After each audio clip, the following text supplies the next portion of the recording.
Hola a todos, bienvenidos a Retail Stories. El día de hoy, pues, estamos de manteles largos. Me siento muy orgulloso de poder estar, aunque no sea presencialmente, pero frente a frente con Manuel Molano, economista, director general del Instituto Mexicano para la Competitividad, una persona con muchísima experiencia en el estudio de la economía y la competitividad en México y en todo el mundo. Así que, Manuel, te agradezco muchísimo el tiempo y es un placer que estés aquí con nosotros. Encantado, Carlos, y un saludo a todos los que nos están viendo y escuchando. Muchas gracias. Pues, Manuel, vamos a entrarle directo al tema. Básicamente, hoy estamos platicando porque además de la incertidumbre que existe en temas de salud, en temas de política, pues existe la incertidumbre económica. Y sabemos que especialmente en México hubo factores que se conjuntaron, además de lo que está ocurriendo en el mundo, pero la idea para muchos empresarios y para muchos líderes de empresas es, ¿y ahora cómo enfrento esto? ¿Qué debo de esperar? ¿Cuánto tiempo va a durar? ¿Cuál es tu perspectiva, Manuel? Mira, no sabemos cuánto tiempo va a durar y tampoco sabemos exactamente cuáles van a ser las consecuencias económicas de este tema. Probablemente ahorita todos estamos mucho más preocupados por nuestra salud y por nuestras vidas que por eso. Hoy veía yo un análisis de que cada mes que dura este periodo donde la gente está saliendo menos, pues puede resultar en una caída de 2 puntos adicionales en el Producto Interno Bruto. Wow. Los expertos están divididos en el tema. Hay quien piensa que esto es una caída de 2 a 4% del PIB del año. Hay quien piensa que es una caída entre el 4 y el 6%. Hay quien piensa que puede ser más de un 8, un 10%. Quizás lo primero que tendríamos que pensar es por qué estamos todos tan preocupados, ¿no? COVID-19 o SARS-CoV-2 es una enfermedad altamente contagiosa, no necesariamente fatal en todos los casos. 81% de los casos se recuperan fácilmente, sin hospitalización, con una prognosis médica muy buena, pero alrededor del 15% de los casos presentan síntomas muy severos y alrededor del 5% de los casos requieren hospitalización. Y no hay suficientes camas de hospital, déjate en México, en el mundo, para atender a toda la gente que podría necesitar manejo hospitalario. Sabemos, por ejemplo, que le pega muchísimo más a la gente mayor. Sabemos que la gente de más de 50 años es la que podría estar más afectada. Si tienes otras condiciones de lo que los médicos y los expertos en salud llaman comorbilidad, es decir, que yo tengo otras enfermedades, a lo mejor tengo obesidad, hipertensión, diabetes, otra enfermedad infecciosa del tracto respiratorio, VIH-Sida, o estoy inmunosuprimido por alguna otra razón, pues bueno, esto puede ser potencialmente fatal, ¿no? Y aquí es donde las cosas se ponen interesantes, porque te dicen, guárdense en su casa y todo el mundo se guarda en su casa. Y hay quien puede aguantar 20 días en la casa, un mes en la casa, porque su ingreso no depende de que salga, ¿no? Puede hacer su trabajo como lo estamos haciendo nosotros, por videoconferencia, o a lo mejor puede escribir correos electrónicos o puede hacer todo de manera remota. Pero si yo vendo tamales en la calle o si vendo camisetas en el tianguis, probablemente va a ser mucho más difícil que aguante yo algunos días en la casa. Probablemente en un par de días ya necesite yo salir a trabajar, porque de otra manera no hay leche para los niños, no hay cómo pagar la pipa de agua, no hay las cosas más elementales que necesita una familia. Y esto creo que es importante, ¿no? Este virus, pues sí tiene un tema de división social, no solo como lo plantea el gobernador de Puebla, que solamente le da a la gente acomodada que viene de regreso de su viaje de esquí en Vail, pero sí creo que en el largo plazo puede afectar mucho más a los más pobres. Claro. Porque no solamente es gente que va a tener que tomar más riesgo para ganarse la vida, sino también es gente que no va a tener tan fácilmente acceso a la escasa infraestructura hospitalaria que tenemos en el país. Entonces, bueno, esto nos lleva a pensar varias cosas, ¿no? Una es qué podemos hacer con los negocios, más los negocios de la economía de servicios, negocios como retail, donde pues muchas veces la capacidad de flujo de efectivo quizás nos lleva 2 quincenas adelante o 3 quincenas adelante. A veces el pago es en semana, ¿no? Entonces es 1 o 2 semanas lo que tengo disponible para los vendedores, demostradoras, para toda la gente que apoya a esta cadena de retail.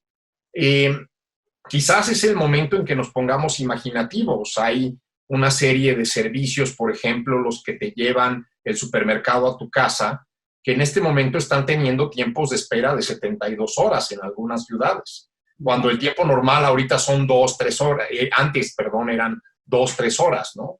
Entonces, creo que hay una oportunidad aquí para que pensemos en expansión de los canales digitales, pensemos en expansión de los canales de entrega a domicilio, de demostración a domicilio, y obviamente pues cuidando todos los temas de distancia física entre nosotros y el cliente, entre el cliente y nosotros, ¿no? Déjame hacerte una pregunta. A ver, hay un debate en nuestras mentes, aunque esté el tema de salud, pues la realidad es que existimos muchos que sabemos que vamos a estar bien. Digo, nadie tiene la vida asegurada, pero existimos muchos que por temas de edad, por temas de estado físico, lo más probable es que si nos da no nos pase nada o que nos contagiemos y no reflejemos ningún síntoma. Y por otro lado, existe el debate de cuál es el impacto económico, si el impacto económico va a matar más personas que el impacto de la enfermedad en sí. Y viene también la discusión acerca de qué pueden hacer países con un nivel de desarrollo menor como México, a diferencia de lo que pueden hacer países con un nivel de desarrollo mayor como Alemania. Hemos escuchado mucho acerca de, felicitaciones a la forma en la que reaccionó el presidente Bukele, por ejemplo, por cómo cerró, pero la pregunta es, ¿países como México pueden aguantar un lockdown como lo que ocurre en Estados Unidos y en otros países? ¿Lo podemos aguantar económicamente hablando? Hay un término medio entre hacer un poquito y un poquito. ¿Qué nos conviene si es que hay alguna fórmula? Mira, ni siquiera Estados Unidos puede darse el lujo. Okay. Y yo creo que ahí es donde vamos a tener que revisar muchas de estas cuestiones.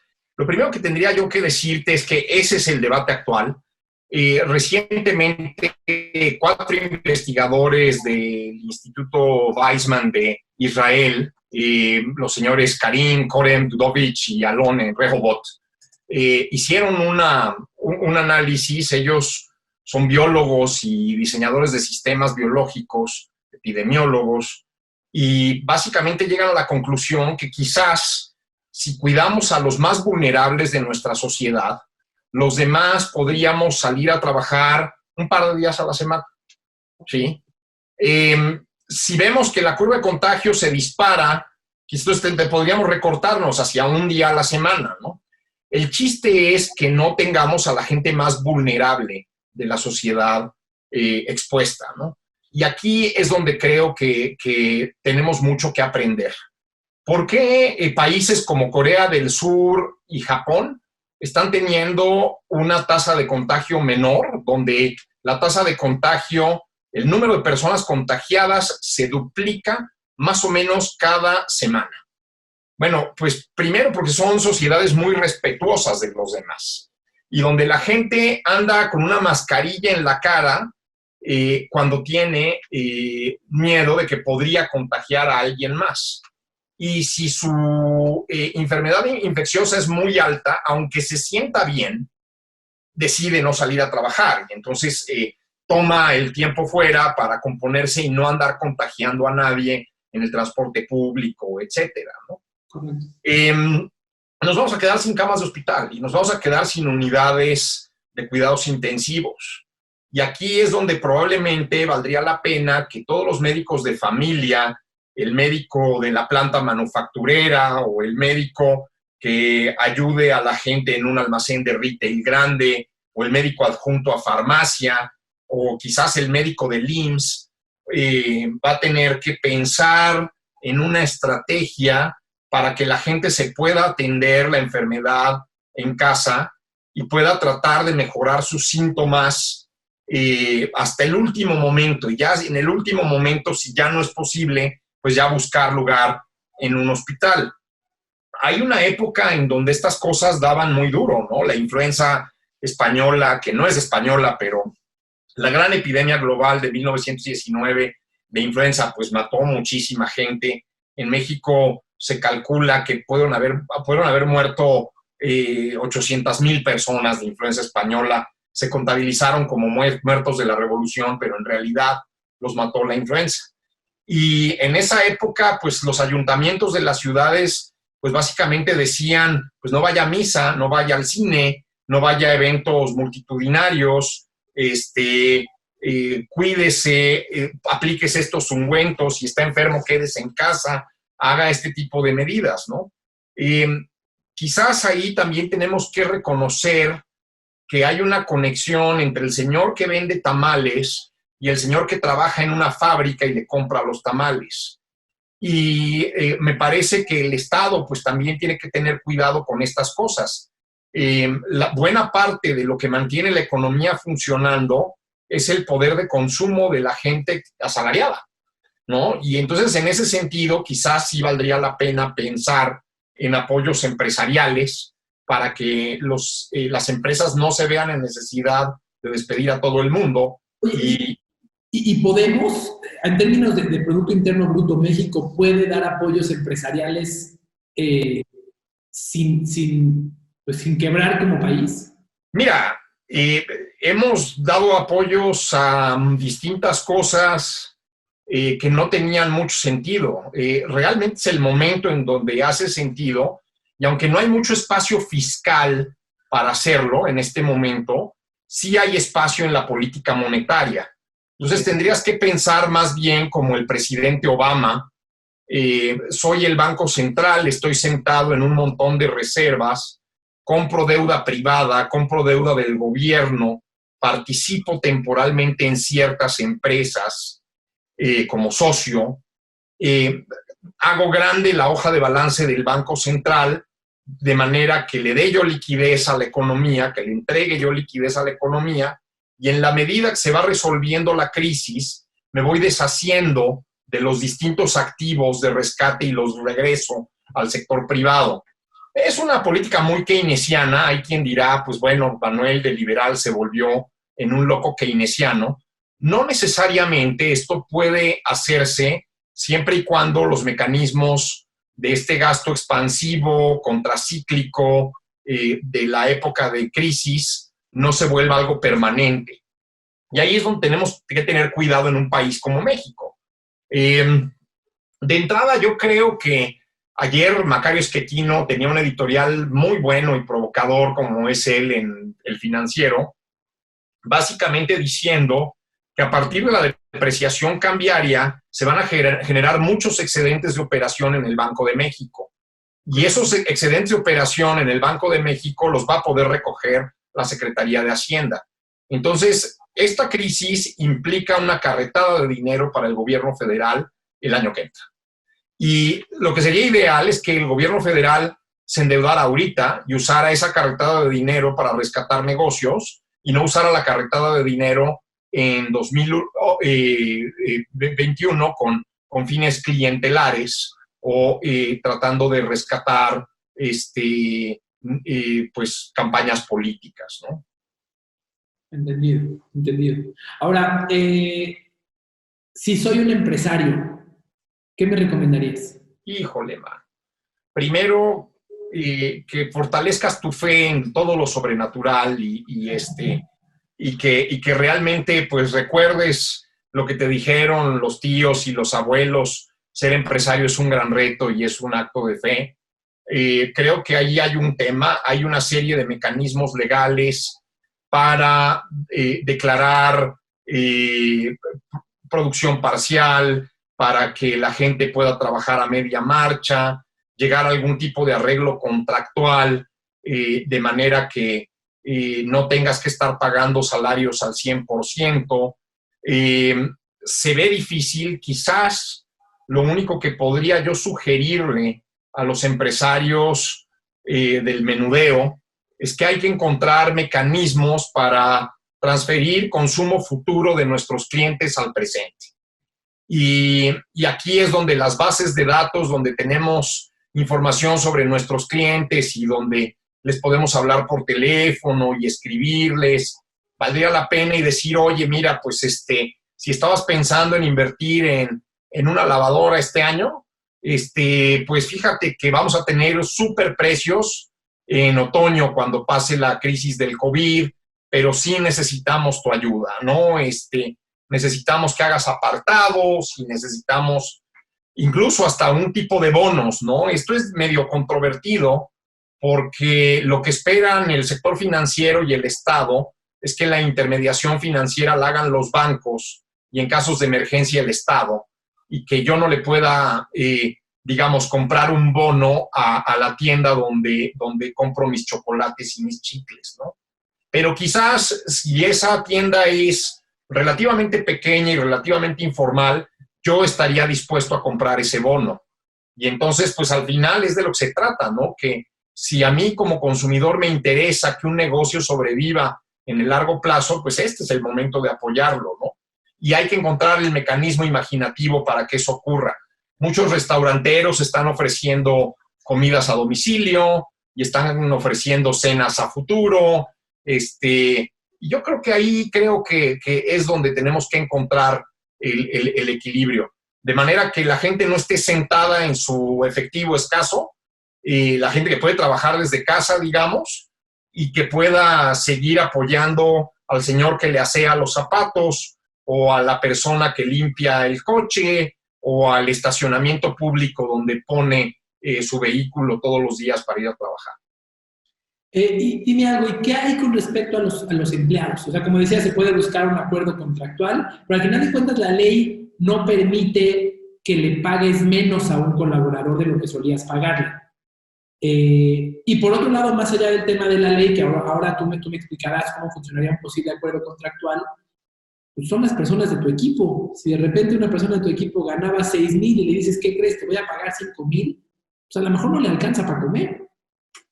Eso sin duda va a ser un tema, y ahí quizás es donde creo que las empresas tienen que encontrar el equilibrio exacto de qué pueden hacer estos colaboradores para reducir su riesgo infeccioso. Entonces, otra vez, me regreso a las recomendaciones del Instituto Weizmann. Creo que el Estado está cometiendo un error muy grave no permitiendo las pruebas privadas, no permitiendo la importación de pruebas rápidas. Yo creo que tendría que ser al revés, tendríamos que tener aleatoriamente pruebas en todo el país, en todo momento, como lo hacen los surcoreanos, no solamente para esta infección, para las diversas influencias, etcétera. Quizás es el momento donde deberías tener un doctor in-house, donde ese doctor de casa o ese doctor de empresa pues esté monitoreando la salud de cada uno de los empleados. Creo que es el momento en donde tenemos que ser innovadores. Claro, si yo me tomo un paracetamol y me voy a trabajar, aunque tenía fiebre, pues no me van a poder detectar vía temperatura. Pero puede haber otras cosas en donde sí me puedan detectar, y sobre todo si generas los incentivos correctos para que la gente reporte cuál es su estado de salud antes de presentarse a trabajar, pues creo que eso puede ayudar enormemente a resolver la parte de la oferta. El problema es el lado de la demanda. Y ahorita lo que está pasando es que se nos está cayendo la demanda de absolutamente todo, ¿sí? Entonces, otra vez me inclino porque tratemos de encontrar la manera de asegurarle al cliente que su salud va a estar bien y tratar de asegurarnos que pueda recibir los productos de consumo que consume habitualmente en donde está. Y donde está, pues es en su casa, ¿no? Si hay alguno que es muy aventurero y se decide a salir, a lo mejor puedo decirle, en estos momentos que la tienda está vacía, la distancia social se mantiene muy bien y estamos manteniendo todo muy limpio para que usted se cuide. Le regalamos un cubrebocas y guantes de látex a la entrada. Creo que hay estrategias en las que se puede lograr esto. E incluso el canal de distribución de retail, el canal de distribución de menudeo, puede ser un gran canal de distribución de información útil para los hogares. Yo creo que buena parte de nuestro pánico es injustificado. Obviamente, si yo tengo 70 años, obesidad, EPOC, pues tengo que estar asustado. Y a ese miembro de familia lo tenemos que aislar y lo tenemos que cuidar, porque es muy probable que si se enferma no la libre. Pero los demás tenemos que estar encontrando la manera no solo de producir, sino de apoyar a las empresas y a las personas que hacen nuestra vida posible. Y creo que ese llamado es importante. Déjame hacerte una pregunta, porque empezamos a sacar conclusiones cada uno y en un momento todos somos expertos. Entonces hay quien te dice, no, seguramente mañana nos van a cerrar como cerraron en Estados Unidos, espérate. Yo escuché incluso quien me dijo, solo están esperando a que lleguen las vacaciones para que ese impacto sea más bajo, etcétera, etcétera, etcétera. Desde tu perspectiva, ¿vamos a llegar a un momento de cierre total como el que ha ocurrido en otros países en el cual no podamos salir de casa? Mira, puede pasar. Mi única preocupación aquí es, si el Estado lo hace, no me imagino cómo va a hacer valer esa regulación con el 100% de la población. Otra vez hay gente que necesita ganarse la vida. Entonces, si México establece medidas tan draconianas, se hablaba de ciudades italianas donde hay una multa de $5,000 y cárcel, si decides, 5,000 euros y cárcel, si decides romper la cuarentena, ¿no? Pues es fuerte, ¿no? Es una sociedad relativamente rica, es una sociedad donde hay mucha más gente mayor, y entonces, tenemos que aprender de eso. No me imagino medidas tan totalitarias y tampoco me imagino al Estado mexicano con la capacidad para resolverlas.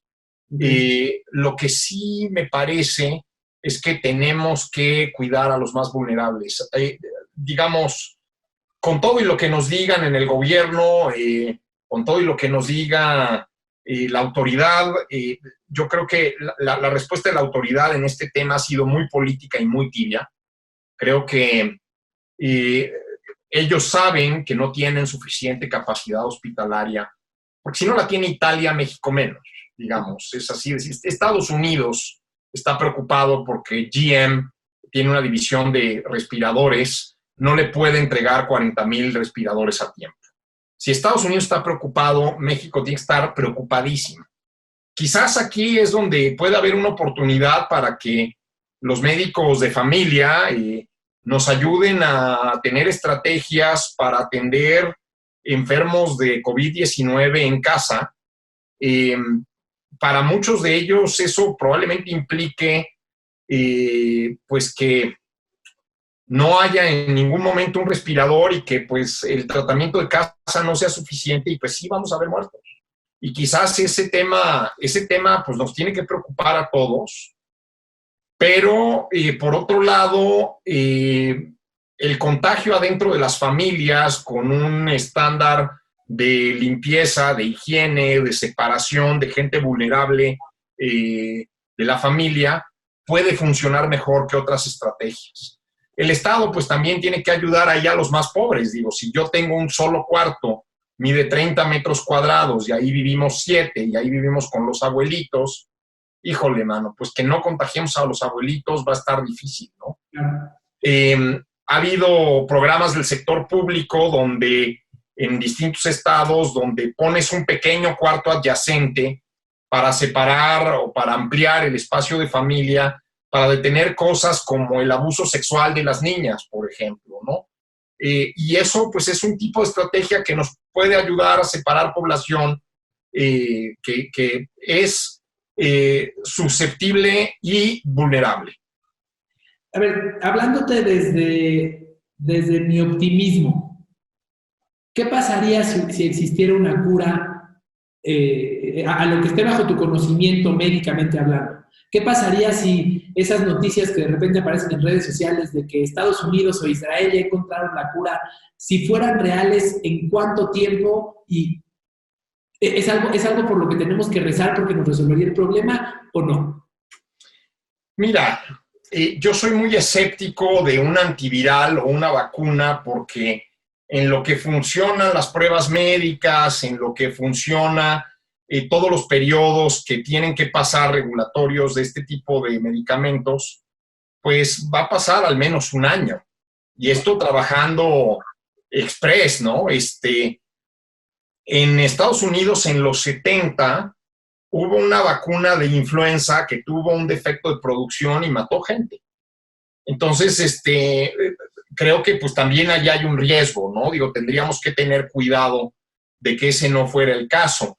A mí lo que me preocupa mucho es que salga gente diciendo, fíjate que si tomas una solución de agua con tal químico, te vas a componer y te vas a curar. Hay que tener cuidado con eso, ¿no? No hay curas mágicas para este tipo de cosas, ¿no? Mira, apenas yo veía la publicación de Peter Diamandis, el fundador de Singularity University, doctor de Harvard, que según su punto de vista decía que hay más de 200 millones de doctores en el mundo y muchísimos millones de dólares, digamos que combatiendo contra un enemigo común por primera vez en la historia. Por primera vez en la historia es un enemigo común para todo el mundo. Entonces, su perspectiva es, y no soy nadie para juzgarla, que a través de la ciencia le vamos a ganar a esto. Que a través de la ciencia hay tanto dinero y tantas personas involucradas, le vamos a ganar a esto. ¿Qué opinas? Pues puede ser. Digamos, ahí la llevamos con infecciones como sarampión, polio, paperas. Con la influenza, pues también más o menos ahí la llevamos, ¿no? Ha llegado con la gripa común al punto en que te dicen, no te preocupes, es solamente una gripa, ¿no? Claro. Tenemos que pensar que la influenza, por ejemplo, en los próximos 15 años se proyecta que pueda matar entre 300 y 600 mil personas a nivel global por año. ¿Sí? Wow. Entonces, ante eso, COVID parece chiquito. Lo que pasa es que COVID nos da miedo porque no hay ninguna medicina conocida que nos diga si lo resuelve o no. Nadie nos está diciendo que si me dio no me pueda volver a dar o si no sea yo contagioso después. Es una infección. Un hermano médico me decía, los coronavirus son muy conocidos desde hace mucho tiempo, pero esta mutación pues es una cepa nueva y es una familia nueva y no sabemos exactamente cuáles son los efectos que tiene. Por otro lado, no podemos permitir que se nos mueran nuestras economías, no podemos permitir que se nos muera nuestra gente más pobre. Hay muchas soluciones de política pública. El dinero en efectivo, por ejemplo, no solamente puede ser sucio en términos de su procedencia ilícita, sino también puede ser sucio en el sentido de que pues, carga con todo tipo de bacterias y gérmenes. Pues no es momento que nos movamos hacia una economía más digital, donde paguemos con los celulares. Yo cuestionaría hasta la máquina donde meto la tarjeta de crédito. No hay un mejor sistema para leer ese chip que no implique el contacto. Y creo que ahí hay mucho espacio para la innovación. Todas las grandes crisis generan espacios para la innovación de manera muy importante. Con esto no estoy diciendo que pongas en riesgo a tus trabajadores o que pongas en riesgo a tus clientes, pero que sí vayas diseñando las estrategias de acuerdo a lo que sabemos de un virus, que la distancia social funciona y etcétera, para que ni tus clientes, ni tus proveedores, ni tu negocio se vean afectados por esto. Muy bien, déjame hacerte una pregunta más. Más allá del tema médico en el que pues nuestras esperanzas están en Dios y en los médicos que pudieran lograr algo más rápido que un año, como mencionas, y que sea seguro. Más allá de eso, en el momento que el coronavirus esté bajo control, en el momento en el que ya el número de contagios no crezca exponencialmente, que esté segmentado a lo mejor geográficamente en algunos lugares, de ahí en adelante, desde tu perspectiva, con una crisis como esta, ¿cuánto tiempo tomará una recuperación? ¿En cuánto tiempo voy a volver a ver las ventas que solía tener mi negocio pre-coronavirus? En tiempos normales, las recesiones duran 10 meses. Ok. ¿Sí? Y los ciclos de expansión duran 57 meses. Ok. Puedes tener una recesión que dure 2 años. Ok. ¿Sí? Ok. Ok, entendido. Y que la gente se sienta segura, se sienta tranquila de que las cosas pueden estar bajo control, ¿no? Ojalá pudiéramos tener respuestas a eso, ¿no? Habrá quien tome riesgos sobre su vida y diga, pues yo tengo que salir a trabajar y pues que tome un riesgo sobre su vida, ¿no? ¿Nos ayudará en algún sentido la pirámide poblacional de los países que somos más jóvenes? Pues yo creo que sí. Sí, te puede ayudar, pero por otro lado, pues no te ayuda obesidad, diabetes, Claro, claro, enfermedades respiratorias, hacinamiento. claro, Esto te grita que el sector público tendría que estar invirtiendo en camiones, tendría que estar invirtiendo en trámites digitales, en que no haya aglomeraciones, ¿no? claro, claro. Eso es clave, ¿no? O sea, el sector retail probablemente pues también tendría que pensar en esto y por eso empecé por ahí. Quizás es el momento de hablar más de nuestros canales digitales, de venta, de encontrar la manera de llevarle bienes y servicios a la gente en su casa, ¿no? Pero esto puede durar mucho tiempo. No sabemos exactamente cuánto, ¿no? Porque no depende tampoco solamente de una acción gubernamental, que el gobierno diga ya pueden salir a la calle, depende de la confianza. Mucha gente se encerró antes de que el gobierno dijera cualquier cosa. Claro, claro, claro, claro, claro, claro. Para concluir, Manuel, si pudieras dar tus recomendaciones finales a los empresarios y a los líderes de las empresas, ¿qué les dirías? Pues mira, yo les diría, esperemos lo mejor, preparémonos para lo peor. Esto puede durar mucho tiempo, hay que encontrar a nuestros clientes donde estén y tratar de venderles lo que les vendemos en el momento en el que están. Creo que hay una oportunidad de que esto no sea un encierro absoluto. Creo que hay una oportunidad para que sea algo controlado. Creo que hay que empujar con el gobierno para que no nos prohíban las pruebas médicas. Eso, francamente, me parece digno de un Estado totalitario. No creo que esa tendría que ser la política en México. Y mira, yo no me imagino una recesión en forma de V, que salgas rápido, no me imagino una recesión en forma de U. Quizás esto sea como una L prolongada y que luego vayamos saliendo poquito a poco. Quizás esto implica que 20 y 21 sean años duros para hacer empresa en México y casi en cualquier lugar del mundo probablemente, pero creo que hay espacio para que a través de la innovación lleguemos de regreso con nuestro cliente, ¿no? No todo el mundo va a parar de producir, eso es un hecho, ¿no? Y va a haber quien produzca en donde esté. Y con ese cliente, pues va a haber que generar negocio y encontrar la manera de recuperar la demanda. Me preocupa mucho más la caída en la demanda que la caída en la oferta. Muy bien. Manuel, de verdad te agradezco muchísimo tu perspectiva, tu tiempo. Me parece que los puntos de vista de alguien que no nada más lo entiende desde el punto de vista emocional, sino también racionalmente y con conocimiento de causa, evalúa y analiza la situación, son valiosísimos. Te agradezco muchísimo este tiempo y bueno, es un placer. Gracias por compartir tus ideas. Encantado, Carlos. Muchas gracias y gracias a todos los empresarios. Éxito. Muchas gracias.